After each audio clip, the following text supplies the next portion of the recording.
It is a rare thing for the ordinary routines of London society to be disrupted by an event so inexplicable that even the most sceptical minds find themselves at a loss. Yet in the early autumn of 1893, such a case arose, one that sent ripples through the highest echelons of our city's elite and set the tongues of men and women alike whispering in horrified fascination.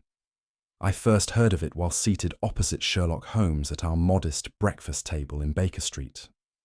The Morning Post lay between us, a neglected heap of letters and newspapers, for Holmes had been occupied with his violin, his long fingers plucking absently at the strings as he gazed into the middle distance, lost in some labyrinthine train of thought.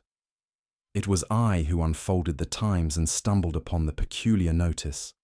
Yesterday, at St. Bartholomew's Church in Sussex, the funeral of Sir Reginald Musgrave was attended by a most unusual guest, the deceased himself. Several mourners claimed to have seen a man bearing an uncanny resemblance to Sir Reginald standing at a distance, watching in silence before vanishing without a trace. I read the passage aloud, my voice thick with incredulity. Holmes, who had thus far displayed no interest in the day's news, set his violin aside with an air of mild amusement. "Fascinating," he murmured, steepling his fingers beneath his chin. "Tell me, Watson, what explanation does your medical training provide for a corpse observing its own interment?" I laughed, though uneasily. "A simple case of mistaken identity, surely." "Perhaps," he conceded. "And yet, one cannot help but wonder why such an apparition would vanish so conveniently before the mystery could be unravelled." He reached for his pipe, but before he could strike a match, there came the sudden and unmistakable sound of the doorbell ringing sharply. A moment later, the hurried step of Mrs. Hudson echoed through the hall, followed by a knock upon our sitting-room door. "A gentleman to see you, Mr. Holmes," she announced. "He seems quite distressed." Holmes exchanged a glance with me, a gleam of interest flashing in his keen eyes. "Show him in, Mrs. Hudson." And so it was that we first met Mr. Edwin Hartley, the man who would bring us a case unlike any other. The gentleman who entered was a man of middle age, thin and stoop-shouldered, with the wan complexion of one burdened by sleepless nights. His hands trembled as he removed his hat, revealing a receding hairline slicked with perspiration. "Mr. Holmes," he said, his voice tight with urgency, I hardly know how to begin." Holmes gestured for him to sit. "Then allow me to assist you, Mr.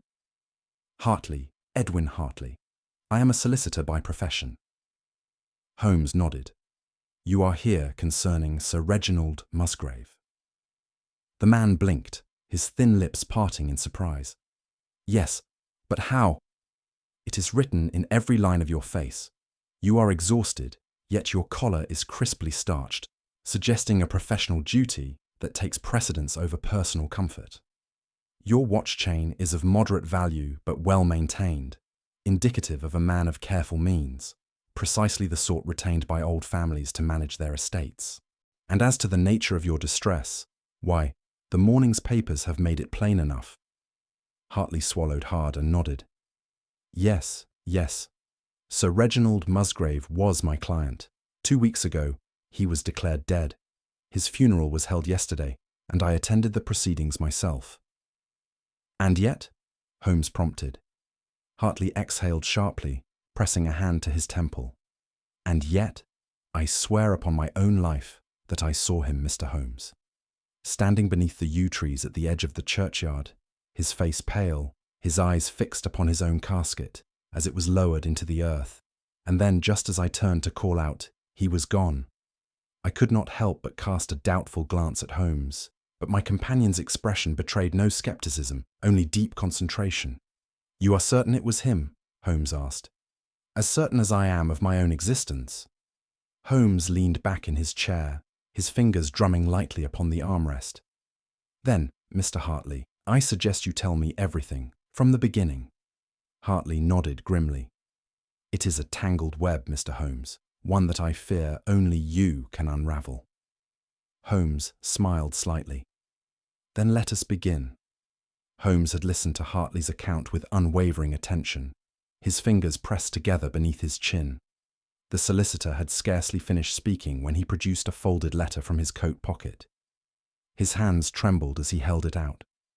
"This arrived last night," he said. "It bears the signature of Sir Reginald Musgrave." I leaned forward in astonishment as Holmes took the letter and unfolded it with a deliberate slowness.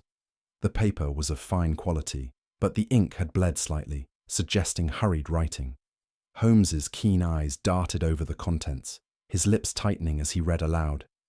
"Eleanor, my dearest, you must leave England at once. There is danger beyond your reckoning. Trust no one, and tell no soul where you go.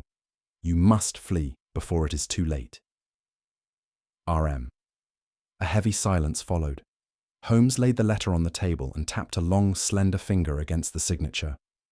"Sir Reginald Musgrave, buried 2 weeks ago, writes to his widow on the eve of his funeral. Fascinating." Hartley exhaled sharply. "Mrs. Musgrave is beside herself with terror. She believes it is truly from her husband." I frowned. "Surely there is another explanation. The letter could have been written before his death, meant for delivery later." "An excellent theory, Watson," Holmes mused, "if not for 2 details. First, the phrasing.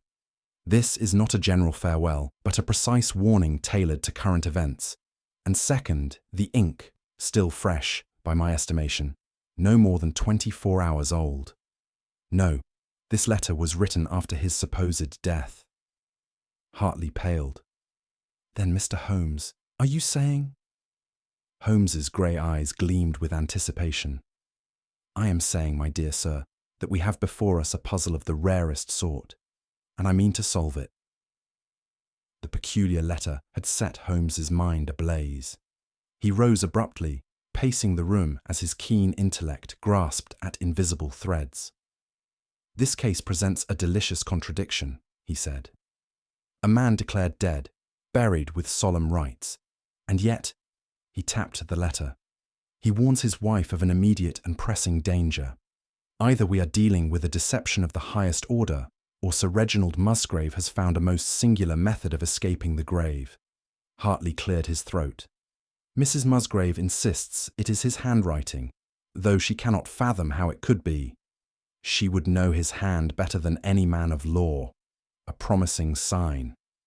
Holmes's fingers drummed against the mantelpiece. "Tell me, Mr. Hartley, what of the official records? Death certificate, autopsy report. I have them here." Hartley fumbled with his satchel and produced a set of neatly folded documents. Holmes seized them with eager fingers, scanning the first page with narrowed eyes. "Certified by Dr. Alistair Finch," he murmured. "A competent man?" "As far as I know," Hartley replied. "He has been the family physician for years." "Curious," Holmes mused, "and yet something in his wording troubles me." He laid the certificate flat and pointed to a line near the bottom. "Cause of death, sudden cardiac failure. No external injuries." "An unremarkable cause for an unremarkable death," I remarked. Holmes shook his head. "You mistake me, Watson. It is not the diagnosis that disturbs me, but rather its certainty.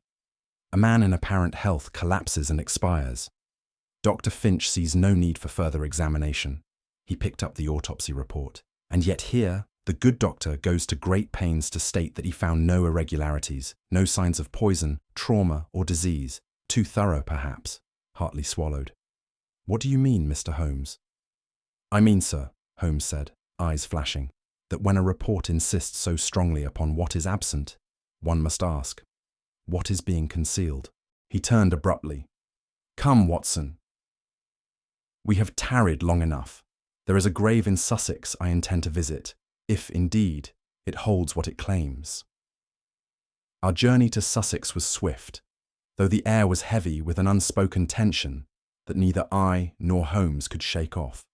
As we neared the Musgrave estate, I felt an eerie weight settle upon my shoulders, the kind that comes not from the cold winds of the moors, but from the unsettling aura that clung to the place like an ancient curse.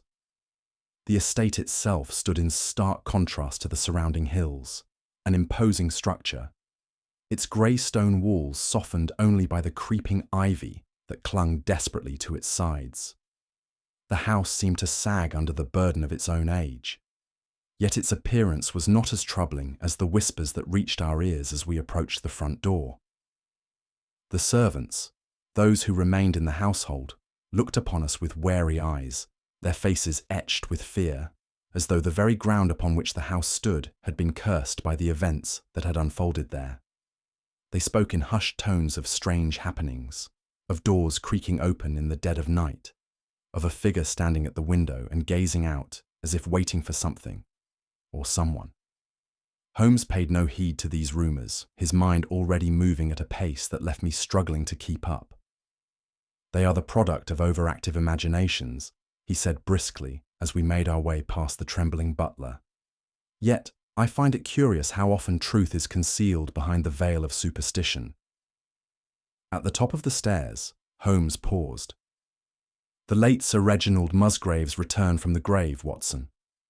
An absurdity, I agree. But there is something more than mere superstition at play here, something that demands our attention." His words hung in the air as we crossed the threshold into the very heart of the mystery. The atmosphere of the house seemed to shift as if it, too, were aware of the enigma that had found its way inside. I felt a shiver of foreboding as the door to Musgrave's study creaked open, and Holmes stepped forward, his every movement a study of purpose.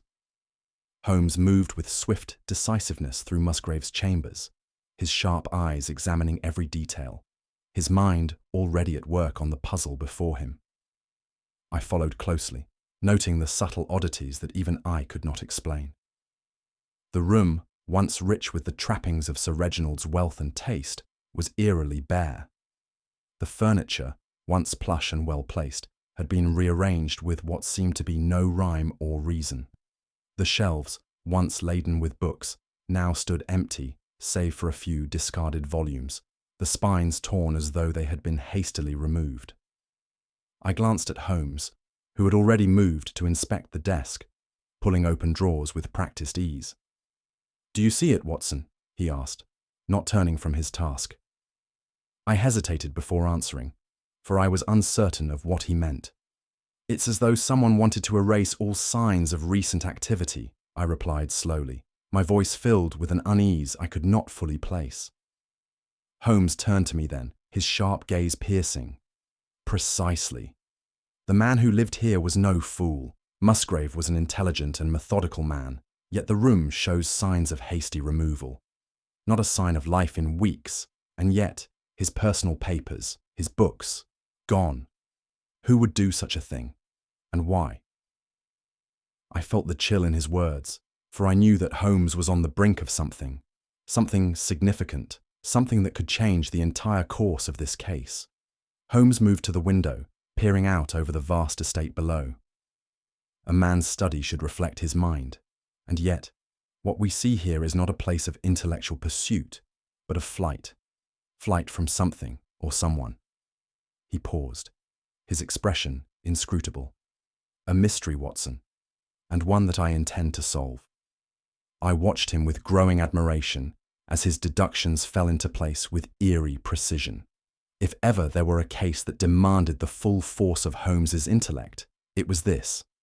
Mrs. Eleanor Musgrave was a woman of delicate constitution, her pale face a testament to the turmoil she had endured since the death of her husband. She had been, I noted, far more shaken than I had anticipated for one who had recently lost a loved one. When Holmes and I made our way to her sitting room, she sat in a chair by the window, her hands clasped tightly in her lap, her eyes cast downward, avoiding our gaze. I do not know how to explain it," she began in a voice thick with fear. "My husband, Sir Reginald, was not the same man in the weeks before his death. He was withdrawn, agitated. He spoke of threats, of enemies that I could not see, and he became increasingly paranoid, convinced that there were forces at work against him." Holmes, ever observant, did not immediately speak, but leaned forward, his eyes narrowing as he took in her words. "And did he say who these enemies were?" Mrs. Musgrave shook her head, her fingers trembling. "No, never. but he seemed convinced that they were watching him, that they would strike when he least expected it. He told me one night that he had uncovered a terrible secret, one that would ruin us all if it were to come to light. Holmes remained silent for a moment, his brow furrowing as he processed this new information. "A secret," he repeated softly, his voice laced with thought. "Did he mention the nature of this secret?" "No," she whispered, her eyes welling with tears. "But he insisted that we could not stay here any longer, that the house was no longer safe for us. He began to make plans to leave, but then he fell ill, and it was as if the world had crumbled around us." Her voice faltered, and for a moment she looked as though she might break down entirely. Holmes, ever the pragmatist, remained calm. "This secret, Mrs. Musgrave, does it have anything to do with his death?" "I cannot say," she replied in a whisper. "But I fear it does. I fear it is all connected." Holmes sat back, his eyes glimmering with curiosity. "Indeed. We shall investigate further and find out if these mysterious enemies of his had a hand in his death." The gravedigger, a burly man with a weathered face and calloused hands, had worked at the Musgrave estate for many years. When we found him by the newly dug grave, his posture was that of a man who had seen too much and spoken too little. He looked up warily as we approached, but Holmes, with his usual assurance, introduced us without hesitation. "We are investigating the death of Sir Reginald Musgrave," Holmes said, his tone both authoritative and respectful. "I understand you were present at his burial. Perhaps you can help us with a small detail." The gravedigger hesitated for a moment before nodding. I was there when they lowered him into the earth. But it's not the man I remember so clearly. It's the coffin." He paused, his eyes darting nervously around. "It were far too heavy for a man of his size. I'd buried many men in my time and none of them weighed that much. I remember thinking it strange at the time, but I didn't say anything. Not then, and not now, until you came asking." Holmes leaned forward, his interest piqued. "You found the weight of the coffin curious? How much heavier, in your estimation, was it?" The gravedigger scratched his head. "Oh, a good bit heavier, sir. Must have weighed a stone or more. I've buried men of all shapes and sizes, but this one, it was wrong, if you understand me." Holmes glanced at me, his eyes sharp with interest. "Indeed, I do. And what of the coffin itself? Was it sealed properly?" "Sealed as usual," the gravedigger replied, though his expression remained uneasy. "Nothing odd about the seal, but that weight, it stuck with me." Holmes nodded thoughtfully. "That is most illuminating, my friend. We will make further inquiries." As we left the graveyard, I could not help but feel a growing sense of foreboding. What was hidden inside that coffin, and what connection did it have to the strange circumstances surrounding Sir Reginald's death? Dr. Alastair Finch, the physician who had certified Sir Reginald's death, was a tall, thin man with an air of practiced calm that I found immediately unconvincing. He greeted us with a polite but somewhat distant manner, and his eyes seemed to avoid meeting ours, as though he had something to hide. "Doctor Finch," Holmes began, "we are conducting an investigation into the death of Sir Reginald Musgrave. You were the attending physician, I understand." Yes, I was," the doctor replied quickly, though his voice betrayed an unsettling edge of defensiveness. "A sudden and unexpected death, I'm afraid. I can assure you there was nothing unusual in my findings." "Nothing unusual?" Holmes repeated, raising an eyebrow. "You are certain of this, doctor? What of the cause of death? Cardiac failure, was it?" Dr. Finch nodded, but there was a slight tremor in his hand as he adjusted his glasses. "Yes, cardiac failure. There were no signs of foul play, no symptoms of poisoning. It was a natural death, Mr. Holmes. I performed a thorough examination and all seemed in order." Holmes did not seem convinced. "A thorough examination, you say? Yet you fail to mention the lack of rigor mortis, the absence of lividity, and the strangely delayed onset of decomposition." Dr. Finch faltered, his eyes widening ever so slightly. I assure you, Mr. Holmes, that I followed proper procedure. But you did not mention the discrepancies in your report, Holmes countered, his tone icy. Perhaps it is time to reconsider what you truly observed, Doctor. Dr. Finch opened his mouth to speak, but closed it again, his face now flushed with the pressure of Holmes' scrutiny. I could see the cracks in his facade beginning to show, and I wondered just how far Holmes would press him. The time had come to uncover the truth. Holmes, having heard the unsettling testimony of the gravedigger and examined the inconsistencies in Dr. Finch's report, decided that the only way forward was to exhume Sir Reginald Musgrave's coffin. We arrived at the graveyard just as the sun began to set, casting long shadows across the newly turned earth. A sense of anticipation hung in the air, thick with the weight of what was to come. The coffin, freshly dug, was laid before us. Holmes stood motionless for a moment, his eyes fixed on it, as if he could already see the secrets it held within. With a single nod, he directed the men to open it. The sound of the wood creaking echoed ominously, and as the lid was lifted, I leaned in to look. What we found was far worse than I had anticipated. Inside the coffin lay not a body, but a strange arrangement of sacks filled with earth and stones. I stepped back, stunned. What in the world? Holmes remained calm, his face a mask of concentration. The body is gone, Watson, and in its place, we find a clever deception. He turned to the gravedigger, whose face had gone pale. This is no ordinary grave. I looked at him in bewilderment, but Holmes's piercing gaze told me that the answer was within his reach, if only we could piece together the puzzle. The news of the empty coffin spread through Sussex like wildfire, and soon the once tranquil town was consumed by a whirlwind of gossip and wild speculation. Men in the local taverns whispered of ghostly visitations, while women in the streets exchanged nervous glances, fearful that the curse of the Musgrave family had returned. I could not help but notice the growing sense of unease that gripped the town. The very air seemed thick with suspicion, and the everyday life of the village was suspended in a haze of uncertainty. Holmes and I found ourselves surrounded by an ever-growing crowd of curious onlookers as we made our way to the Musgrave estate. Every face we passed seemed to harbour its own theories about what had happened, and each theory was more fantastical than the last. Some claimed that Sir Reginald had been spirited away by his enemies. Others whispered that he had never truly died at all, and that his sudden reappearance was part of a larger, more nefarious plot. As we entered the Musgrave Manor, the tension only deepened. The staff were visibly shaken, their eyes darting nervously as they spoke in hushed tones. Even the most stoic servants seemed unnerved by the events that had unfolded. Holmes, however, remained unaffected by the hysteria around us. His mind was already focused on the task at hand, and he showed no interest in the idle chatter of the locals. Instead, he made his way swiftly to the study, where he hoped to uncover more clues about Musgrave's mysterious disappearance, or, as he now suspected, his staged death.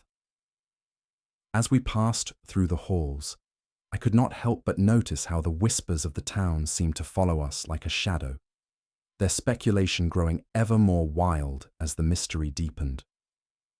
Holmes wasted no time in setting his mind to the task. With the determination I had come to expect from him, he immediately began his inspection of the Musgrave estate. Every detail seemed to matter, every object, every room. Holmes examined them with an intensity that bordered on obsession. After a careful inspection of the study and various other rooms on the ground floor, he turned his attention to the wine cellar. The air down there was damp and musty, and the faint scent of something sharp and acrid clung to the stone walls. It was clear that no one had paid much attention to the cellar recently. The shelves, once stocked with fine wines, were now bare, save for the few bottles left abandoned in the far corner. Holmes moved with purpose, his sharp eyes scanning every corner of the room. He paced the floor with slow, deliberate steps, as though he could feel something hidden beneath the very stones. It was then that he stopped abruptly, kneeling by a section of the floor that seemed somewhat out of place. "Watson," he said, his voice low. "I believe we have found something." He pointed to the floor, where a narrow crack in the stonework had been deliberately concealed. Holmes pried the stone loose with a practiced hand, revealing a hidden passage that led downward. I could not suppress a shiver as I peered into the darkened tunnel. "Do you suppose this leads to something sinister?" Holmes did not respond immediately. Instead, he lowered himself into the passage, motioning for me to follow. "There is only one way to find out," he said, his voice filled with quiet conviction. We descended into the darkness, and it was there, in the dim light of our lantern, that we discovered a hidden chamber beneath the manor. The faint, lingering scent of chloroform filled the air, an unmistakable sign of foul play. The room was sparse, but what caught my eye was the unmistakable presence of an overturned chair, a discarded set of clothing, and a faint imprint in the dust that suggested someone had been there recently, and not by their own volition. Holmes's eyes glinted in the dim light as he surveyed the scene. "Someone has been hiding something in this house, Watson, and I believe we are close to uncovering the truth." His voice was filled with a quiet certainty, but as I looked around, I could not shake the feeling that the answers we sought were far darker than I had imagined. The steward, Mr. Benson, was a man of indeterminate age, with a face that bore the weariness of years spent in quiet service. His eyes, however, betrayed an intelligence and sharpness that one would not expect from a mere servant. When we arrived at the Musgrave estate, he had greeted us with an air of nervous politeness, his every movement betraying the anxiety that seemed to cling to him. Holmes wasted no time in cornering him with questions, his manner casual but incisive. "Mr. Benson," he began, "I understand you have been in the service of the Musgrave family for quite some time. Tell me, have there been any unusual occurrences in the estate recently?" Benson hesitated, his hands clasping and unclasping as though searching for the right words. "Sir, there have been strange happenings," he admitted, his voice barely above a whisper. "Strange visitors, men of wealth, who arrived late at night. I never saw them clearly, but I heard their voices, deep, urgent tones, as if they were discussing matters of great import." Holmes leaned forward, his interest piqued. "What kind of men? How many? And how often did they come?" Benson looked over his shoulder, as though ensuring no one else was listening, before speaking again. "They came every few days for the last month, and always at night. Sometimes there were 2, sometimes 3.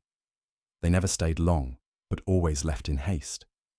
And there was talk of things that made me uneasy.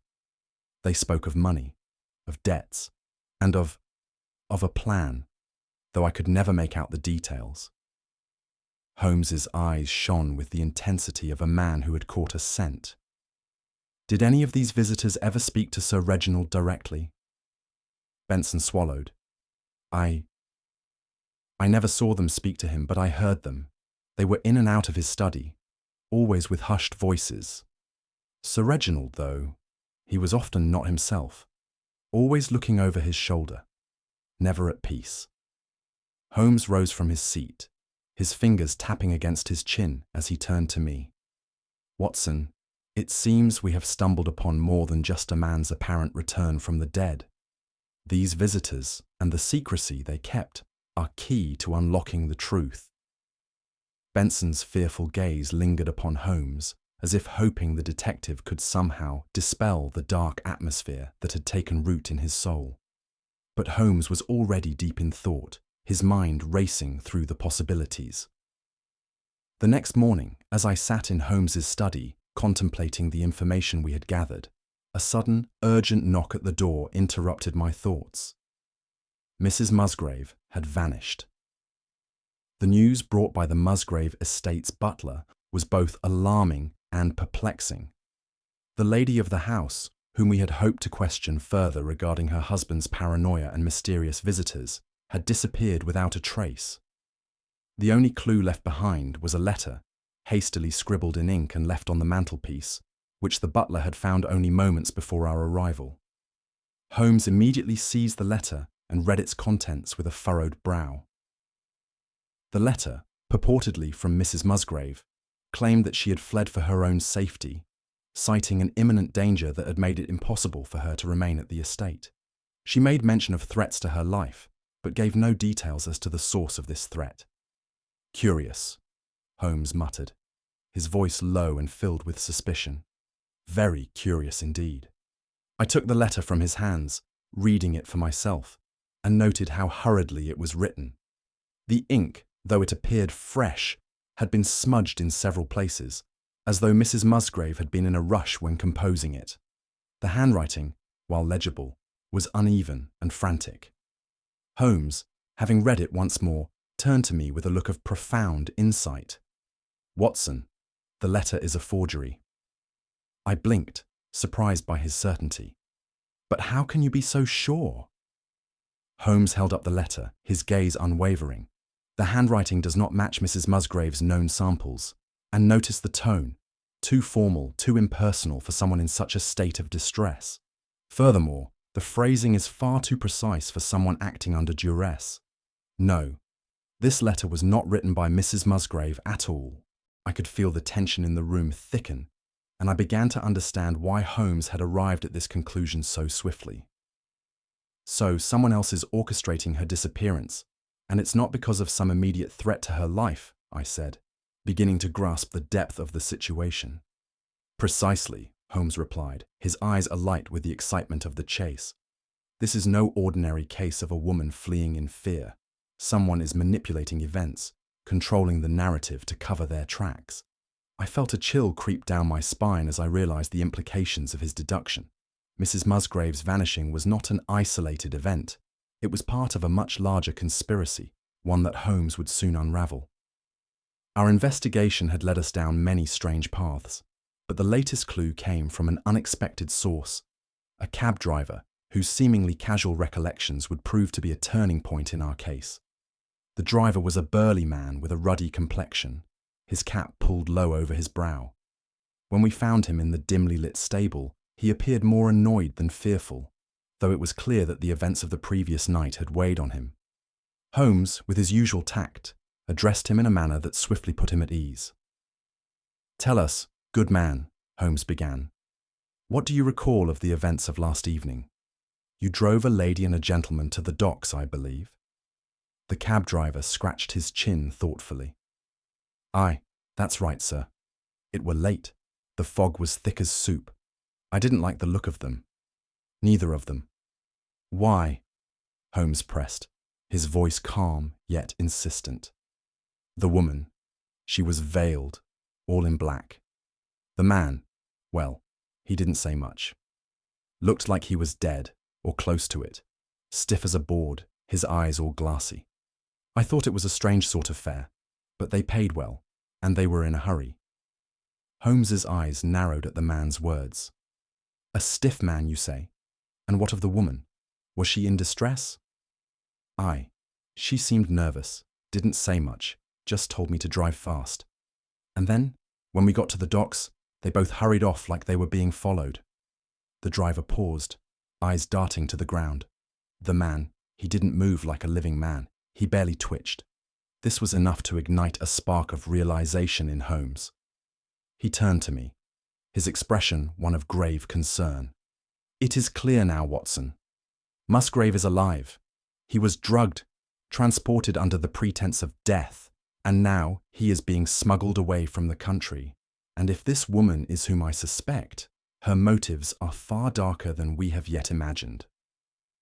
The cab driver was dismissed with a polite nod, but his words lingered in the air, the final piece of the puzzle falling into place with unnerving precision.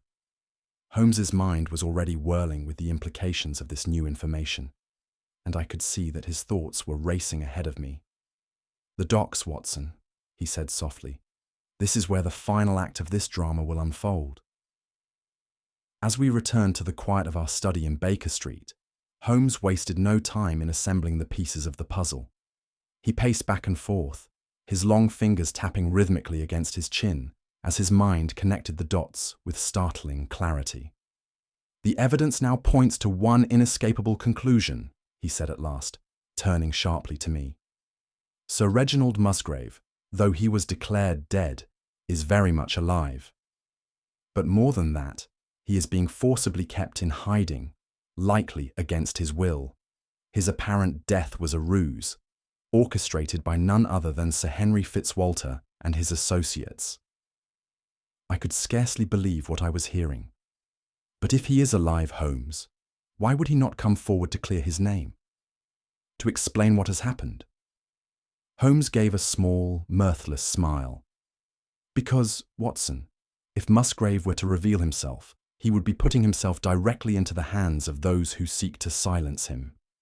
He knows that there are powerful men at work here, men with resources far beyond his own, and it is those men who have arranged this elaborate deception. I could feel the gravity of his words sink in. You believe he is in immediate danger? Holmes nodded grimly. I do. And the most troubling part of this entire case is that I now believe Musgrave's life is not the only one at risk. There are others involved, perhaps Mrs. Musgrave, perhaps even members of his family or trusted allies, who could be targeted as part of this scheme. His eyes shone with a sharp intelligence, and I could see that he had already formulated a plan. Watson, it is time for us to act. We must head to the docks and intercept this shipment before it is too late. I believe Fitzwalter intends to smuggle Musgrave out of England, and if we do not act quickly, we may lose him forever. I could not argue with his reasoning. There was no time to waste.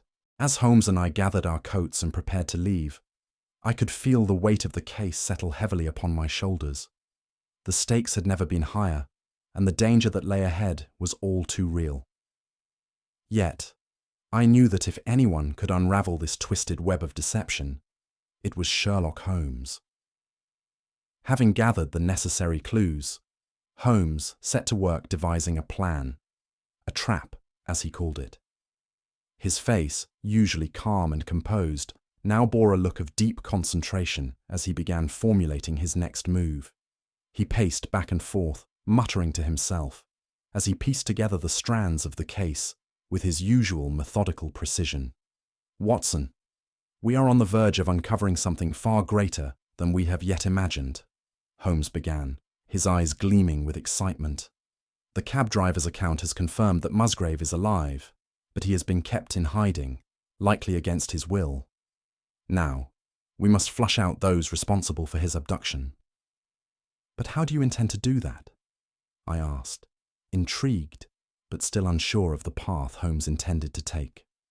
Holmes smiled, a glint of mischief in his eyes.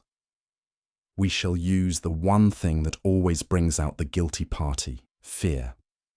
We will spread a rumour, Watson, a carefully calculated rumour, that a crucial witness has seen Sir Reginald Musgrave alive, and that this witness is prepared to testify. The culprits, believing their plan is about to be exposed, will no doubt make a move to silence the witness or to flee. And when they do, we will be ready to catch them in the act. I looked at Holmes in astonishment. You mean to deceive them into revealing themselves? Precisely, Watson. It is a simple but effective strategy. The mere whisper of a witness with knowledge of Musgrave's survival will send them into action. They will either try to silence the witness, or they will attempt to escape with Musgrave before we can uncover the full truth. And what role do we play in this, Holmes? I asked, eager to understand my part in his plan. Lestrade will handle matters on the ground, ensuring the rumour spreads in the proper circles. You and I, meanwhile, will observe from a distance. I have already arranged for a carefully placed informant. The rest, Watson, is simply a matter of waiting for the trap to spring. The stage was set, and we had only to wait. Lestrade and I took up our positions near the Musgrave estate, our role in this grand scheme clear, but the tension palpable. The air was thick with suspense as we stood in shadow, our eyes scanning every corner, every movement, every figure that passed by. The night was quiet, but beneath the surface there was a feeling of unease, as though something was about to happen. Holmes, ever the master of disguise, had taken up his position in a nearby tavern, known for harbouring criminals and unsavoury characters. He had donned the guise of a beggar, his appearance altered enough to blend in without suspicion. It was a risk, of course, but one that Holmes seemed to relish. He had assured me that his presence there would allow him to observe the comings and goings of the very individuals we were hunting, without drawing attention to himself. "You will remain here with Lestrade," Holmes had instructed us earlier. "Your job is simple. Observe and report any strange movements. I will handle the rest." I had my doubts about his plan. After all, the risks were considerable, but I trusted Holmes implicitly. As always, his deductions were sharp, his insight unparalleled. I could not help but admire the ease with which he manipulated the situation to his advantage. Minutes stretched into hours, and still, nothing of note occurred. The night was still, the only sounds the distant rustle of wind through the trees. Yet I could sense Holmes's excitement building, his sharp mind constantly working behind the scenes. I knew that when the moment came, we would be ready. The trap was set, and it was only a matter of time before the culprits would reveal themselves. The night was heavy with anticipation as we waited for Holmes's carefully laid trap to spring. The rumour of the witness who had seen Sir Reginald Musgrave alive had spread, as Holmes had intended, and now it was only a matter of time before the culprits moved to silence the supposed witness, or perhaps flee altogether. Lestrade and I stood in the shadows near the Musgrave estate, our eyes scanning the dimly lit streets for any sign of movement. The fog had begun to roll in from the coast, and the streets were quieter than usual, as if the entire town were holding its breath. I had almost begun to doubt the effectiveness of our plan when, from the corner of my eye, I saw a shadow move swiftly across the street. The figure was draped in a long cloak, and although I could not make out its face, I immediately sensed that something was afoot. I turned to Lestrade. "There," I whispered, nodding toward the shadowy figure. "That's our man." Lestrade nodded grimly, and we began to follow at a discreet distance. The figure made its way towards a narrow alleyway, its steps quickening as it approached the designated meeting spot. Holmes, in his disguise as a beggar, had positioned himself nearby, waiting for just this moment. The figure paused near the entrance to the alley, glancing nervously around, before pulling a small bag from beneath his cloak and opening it to reveal a stack of notes. At that moment, Holmes, who had been lying in wait, stepped forward, his presence silent but sudden. "Not so fast," Holmes said sharply, his voice cutting through the night air. The figure froze, and I could hear the sound of his breath quicken as he spun around, caught off guard. You shouldn't be here," the figure stammered, his hand clutching the bag tighter. "This is none of your business." Holmes stepped closer, his gaze piercing through the dim light. "I believe it is, my good man. You see, I know exactly who you are." There was a brief pause as the figure faltered. Holmes' deduction had cut through his defences. "Dr. Finch," Holmes continued, "I was beginning to wonder when we would cross paths again. Now perhaps you would care to explain what you are doing here, offering money to silence a witness who might expose your little scheme." Dr. Alistair Finch, who had once been trusted with the care of Sir Reginald Musgrave, now stood before us, his face pale, his hands shaking as Holmes's words hung in the air like a death sentence. For a moment, Finch seemed to consider his options, but the realization that he had been caught in the act settled on him like a weight too great to bear. His eyes flickered from Holmes to Lestrade, and then to me, as if searching for some escape that was no longer available. I don't know what you're talking about," Finch stammered, but even I could hear the tremor in his voice. Holmes raised an eyebrow, his expression one of quiet disdain. "Really, Doctor? You don't know? You, who have spent the better part of this case dodging questions, avoiding scrutiny, and now, here you are, offering bribes to silence a witness who might expose your complicity in a murder scheme." Finch opened his mouth, but the words seemed to fail him. He looked to the ground, his face flushing with shame. I didn't mean for it to go this far," he finally muttered, the guilt evident in his voice. I thought I could help him, help Sir Reginald, but it all spiraled out of control. Holmes stepped closer, his eyes never leaving Finch's face. Help him? Help him into the grave, you mean? Finch flinched, but then, as if some dam had broken, he began to speak more freely. It was Fitzwalter, you see. He had a plan, a scheme to take Musgrave's fortune. He convinced me that Musgrave was to be removed from the picture, and that if we could stage his death, well, it would make things much simpler for both of us. Holmes's gaze never wavered. And you, Doctor, you participated in the deception. You used a rare South American toxin to simulate death, and you allowed Musgrave to be buried alive, all for the sake of money. Finch's shoulders sagged, and he seemed to deflate under Holmes's relentless questioning. I thought it was the only way out. I never meant for anyone to suffer, but Fitzwalter was persuasive. He told me that it was for the best. Holmes paused for a moment, allowing the weight of Finch's confession to sink in. And now, Doctor, you find yourself caught in your own trap. Finch looked up at Holmes, his face filled with desperation. Please, Mr. Holmes, I beg you, I never wanted any of this. I was just trying to protect myself. Holmes's voice softened, though his tone remained firm. You should have considered the consequences before you made your choice, Doctor. Finch, now the law will decide your fate. Finch's confession, though reluctant, was an avalanche of damning truths. As the pressure of Holmes's relentless questioning bore down on him, the doctor's defences crumbled. What began as feeble denials evolved into a torrent of admissions. He no longer tried to conceal the horrifying truth. I never meant for it to go this far, Dr. Finch whispered, his eyes darting nervously from Holmes to Lestrade and back again. We never meant for anyone to die.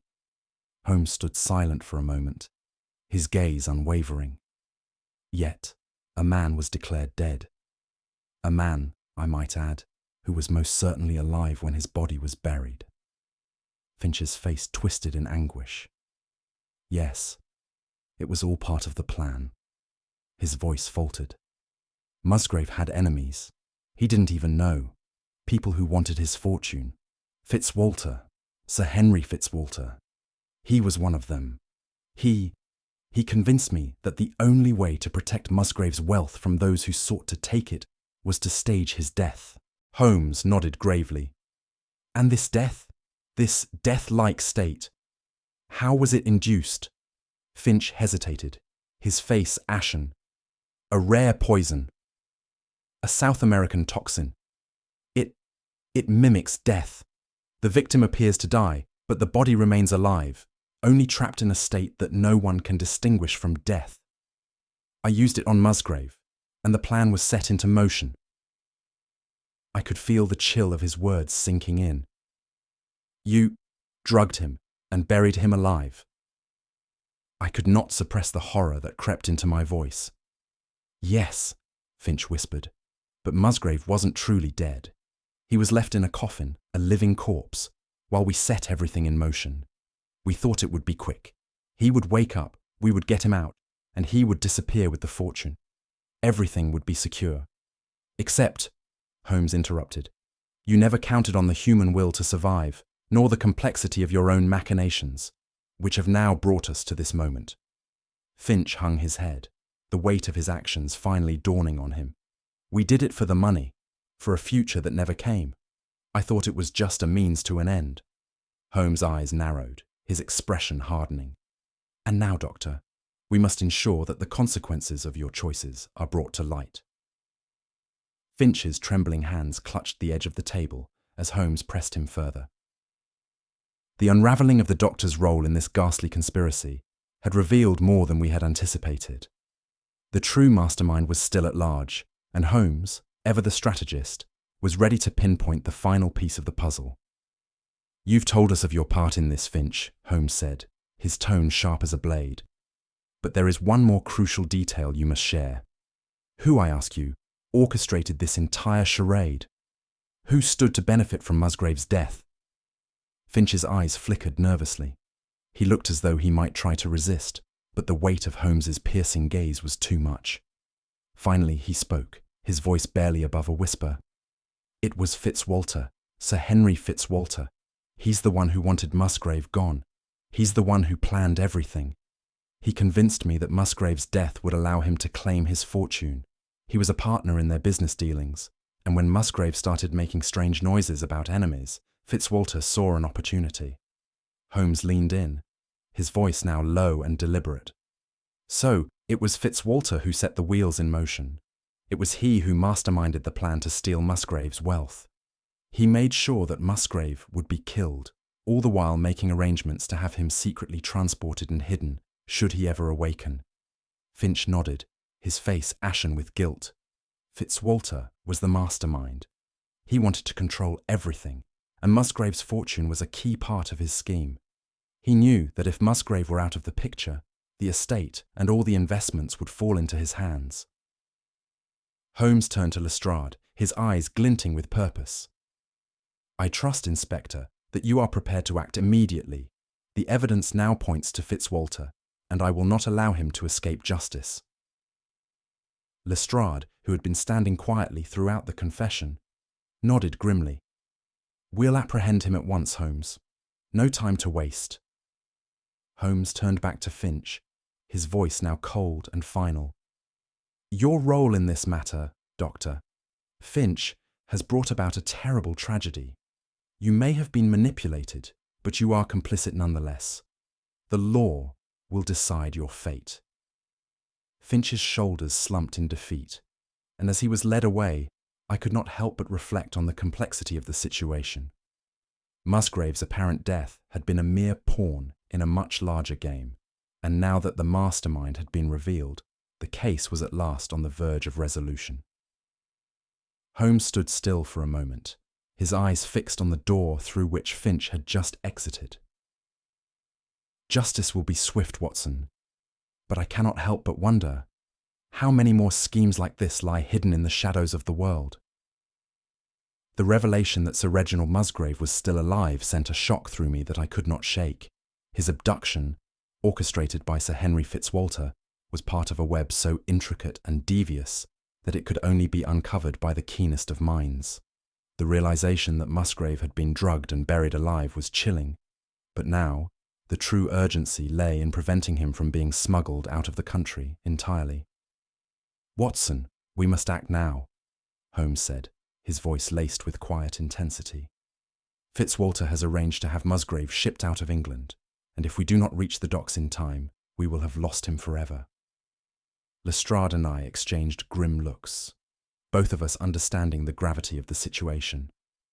The docks, a maze of ships and shadows, would be our final battleground, and time was rapidly slipping away. We hastened through the streets, the fog heavy and oppressive, blurring the world around us. Holmes led the way, his steps purposeful, and I could sense his mind racing ahead, already calculating every move. As we neared the port, the sound of the water slapping against the hulls of the moored ships seemed almost ominous, as though the very air held its breath. Holmes turned to us, his eyes glinting in the murky light. "Lestrade, you and Watson will secure the perimeter. I will head directly to the dockmaster's office. We must be certain that no one is allowed to leave without our knowledge." Lestrade nodded, and without another word, we separated to carry out our respective tasks. The air seemed thicker now, the weight of our pursuit pressing down on us. Every step we took seemed to echo in the stillness, each one carrying us closer to the moment of truth. The docks loomed ahead, their dark waters hiding the secrets that would soon be laid bare. "Holmes," I called as I quickened my pace to keep up. "Do you truly believe we will catch them in time?" Holmes looked back at me, a small but reassuring smile on his face. "Watson, I have no doubt. Time may be against us, but we shall not falter. The game is nearly won." The docks were a maze of activity as we arrived, the air thick with the salt of the sea and the clamour of busy stevedores loading crates onto ships. But amidst the bustle, there was a sense of urgency in Holmes's movements, an intensity that set him apart from the ordinary men around us. He moved swiftly, his eyes scanning the area with a precision that left little to chance. Lestrade and I took our positions, ensuring that no one left the vicinity of the dock without our knowledge, while Holmes made his way toward a nearby warehouse. We had little time to waste, and I could sense that the trap was closing in. Holmes did not hesitate. With a single nod to a dock worker, he slipped past the men carrying crates, vanishing into the shadows of the warehouse. My heart raced in my chest as I glanced at Lestrade, who, for once, appeared as tense as I was. Minutes stretched endlessly. Every footstep, every movement seemed laden with the weight of what was at stake. Finally, the sound of Holmes's voice cut through the tension. "Watson! Lestrade! Over here!" We rushed toward the warehouse, only to stop short as Holmes emerged from the shadows, his face grim. He beckoned us forward, his eyes never leaving the open crate at his feet. Inside, lying unconscious but alive, was Sir Reginald Musgrave. His face was pale, and his body seemed limp, as though he had been drugged repeatedly to keep him subdued. His breathing was shallow, and for a moment I feared it might be too late to save him. Holmes knelt beside the crate, his eyes assessing Musgrave's condition with the practiced eye of a doctor. "He is alive," Holmes said quietly, "but barely. The drugs have taken their toll on him, but if we act quickly, he will recover." I breathed a sigh of relief, though it was tinged with a deep sorrow for the suffering Musgrave had endured. "What happened, Holmes? How did he end up here?" Holmes looked at me, his gaze somber. "The true mastermind behind this plot, Watson, is not Fitzwalter alone. There are greater forces at work, and we will uncover them in time. For now, however, we must ensure that Musgrave is returned safely to his rightful place." The relief of finding Musgrave was tempered by the knowledge that our work was far from over. Fitzwalter's machinations had only just begun to unravel, and Holmes, with his usual resolve, was already thinking several steps ahead. With Musgrave's condition stabilized and his fate momentarily secured, Holmes turned his attention to the next critical task at hand, finding Mrs. Musgrave, whose disappearance now seemed part of a greater, darker plot. We had learned from our investigation that she had refused to cooperate with Fitzwalter's plan, and Holmes suspected that her reluctance had earned her a place in the conspiracy's shadows. Our search led us to the very vessel that was to have carried Musgrave from England's shores. The docks were alive with the usual bustle, but there was an unsettling undercurrent to the activity.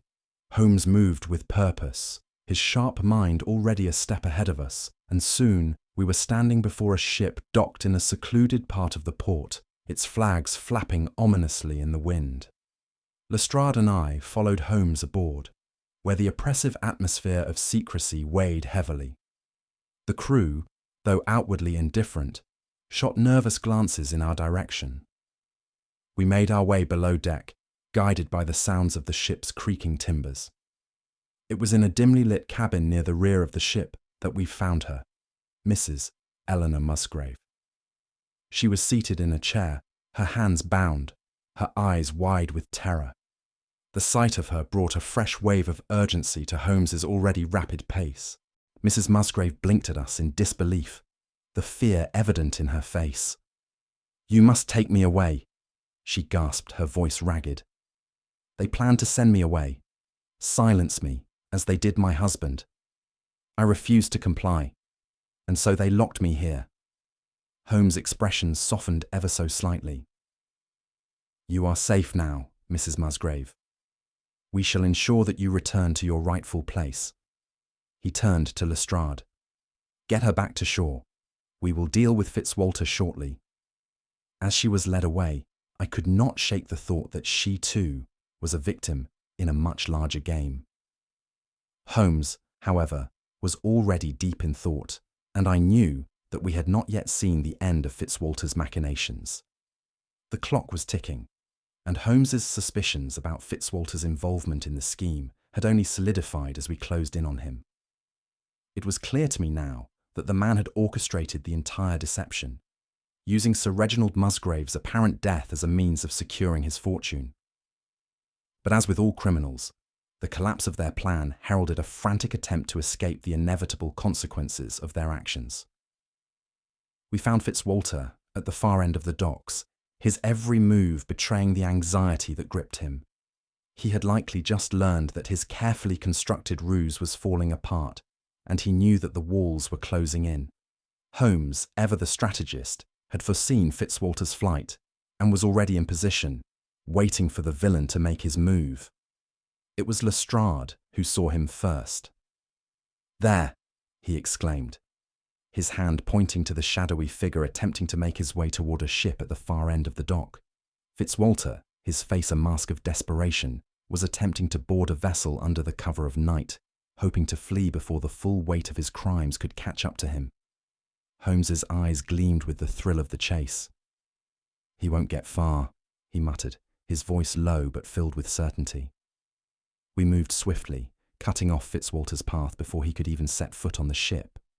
He froze upon seeing us, his eyes widening in realization that there would be no escape. "You cannot escape, Fitzwalter," Holmes said, his tone chillingly calm. "You've been caught in your own web of lies." The man turned to run, but it was too late. Lestrade, ever the diligent officer, was on him in an instant, apprehending him with skill that belied his usual clumsiness. As Fitzwalter was led away, his defiance crumbled, replaced by a look of deep fear. His escape had been thwarted, and his fate now lay in the hands of the law. Holmes, who had once again outwitted the villain, stood still for a moment, his eyes thoughtful. "The game is nearly over, Watson. But there is still one thing left to do: ensure that justice is served." Back in the familiar comfort of our Baker Street office, with the mystery now all but unravelled, Holmes sat with his fingertips pressed together, his eyes distant as he reconstructed the events for my benefit. I could see that the thrill of the chase had not yet left him. His mind, as always, was already working a few steps ahead, piecing together the final facets of the case. "Watson, when we began this investigation, I knew that Musgrave's death was a ruse," Holmes began, his voice low but sharp. "The absence of clear evidence, the peculiarities in the autopsy, and the bizarre rumours of his return were the first clues. But it was the involvement of Sir Henry Fitzwalter, a man with everything to gain from Musgrave's removal, that tied the pieces together." I listened intently, my thoughts still racing from the events we had just witnessed. "So, Fitzwalter orchestrated everything?" I asked, though it seemed obvious now. "Precisely," Holmes replied. "He used the death of Musgrave to secure the inheritance, knowing that without a corpse, Musgrave's fortune would be ripe for the taking. But the Dr. Finch was the one who brought his plan to fruition." He paused, his eyes narrowing. "Finch administered the toxin, simulating death, and then, under the guise of performing an autopsy, he declared Musgrave dead. What followed was a calculated effort to erase Musgrave from society's sight, and once that was achieved, Fitzwalter moved to finalise the scheme." Holmes leaned forward, his gaze intense. But Musgrave was never truly dead, and that was Fitzwalter's fatal mistake. He underestimated the resilience of a man determined to reclaim his life.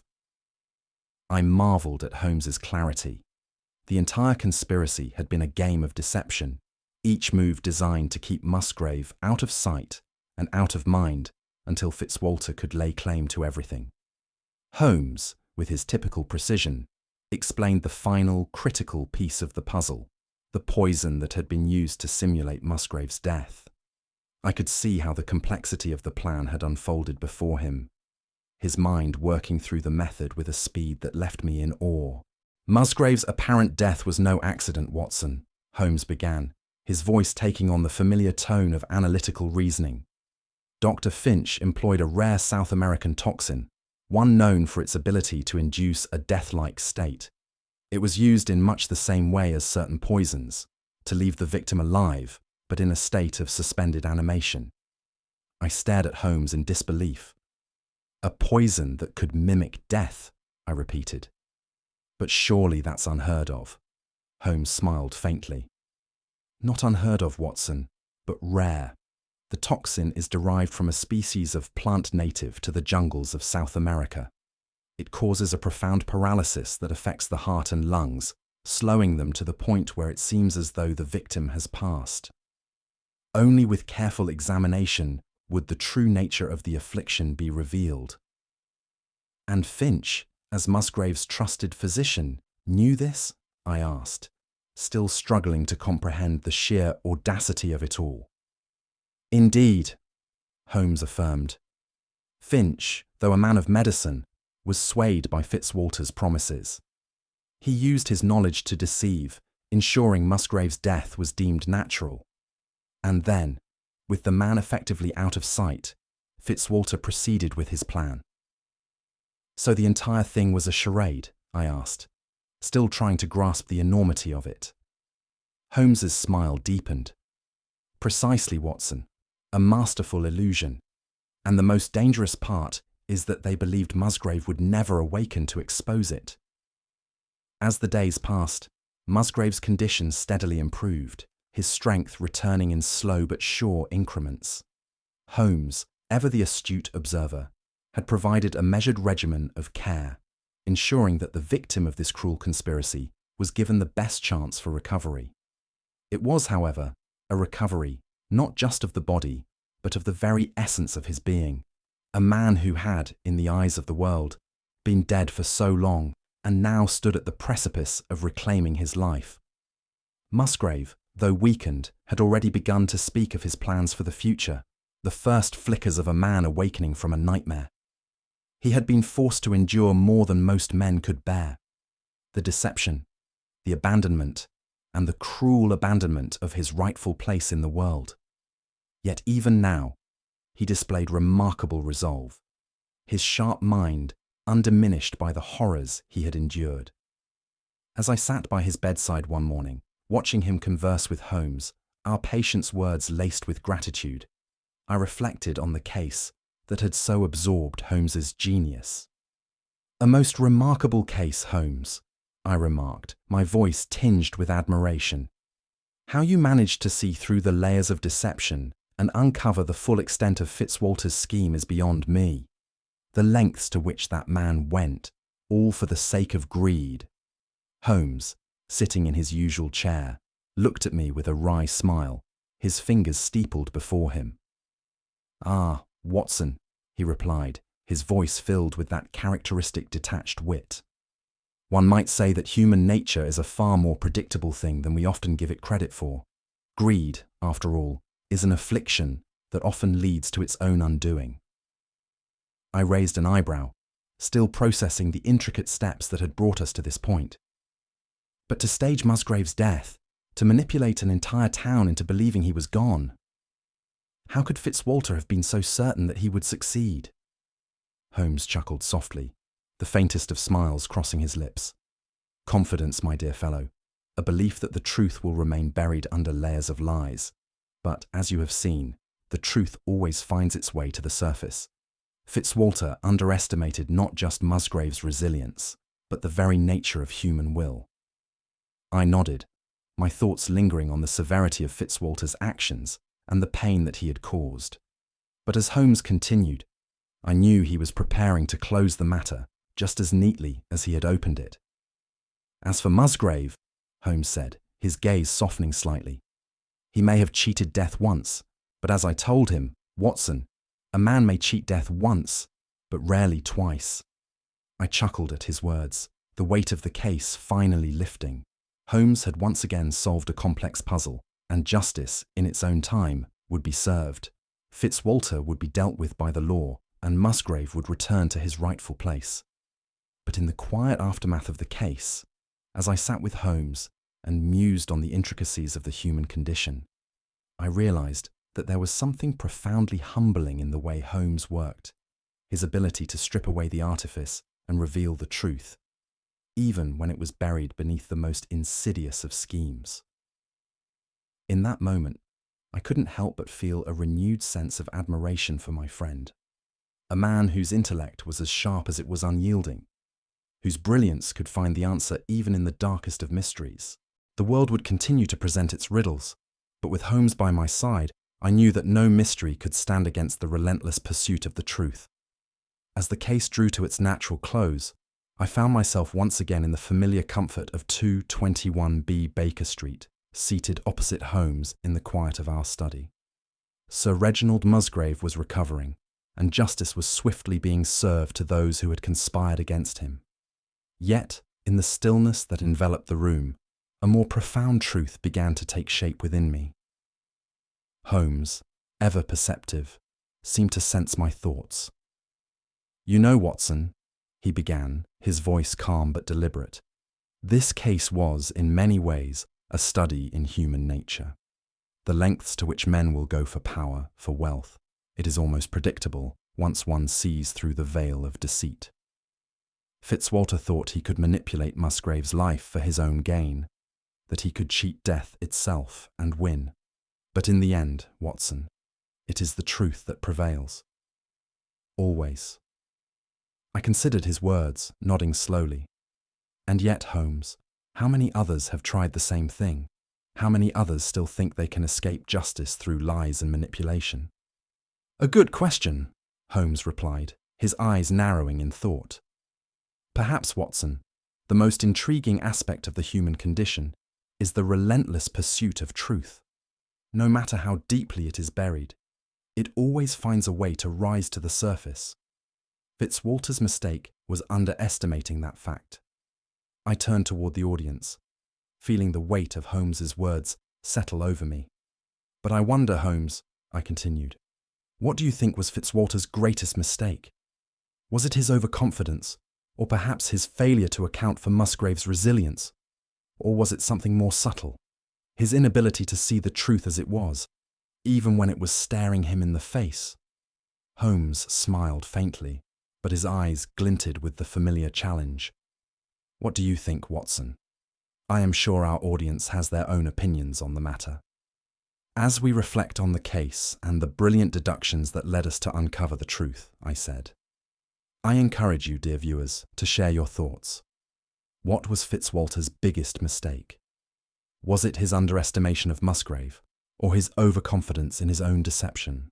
And," Holmes added, his tone ever so slightly amused, "if you enjoyed this investigation, do subscribe and share the story with your friends and family.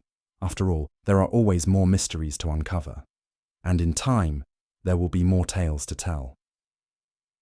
As Holmes and I exchanged a final look, the lingering mystery of human nature, a theme so prevalent in all our adventures, hung in the air. And just as we had unravelled this one, there would always be others, waiting to be solved.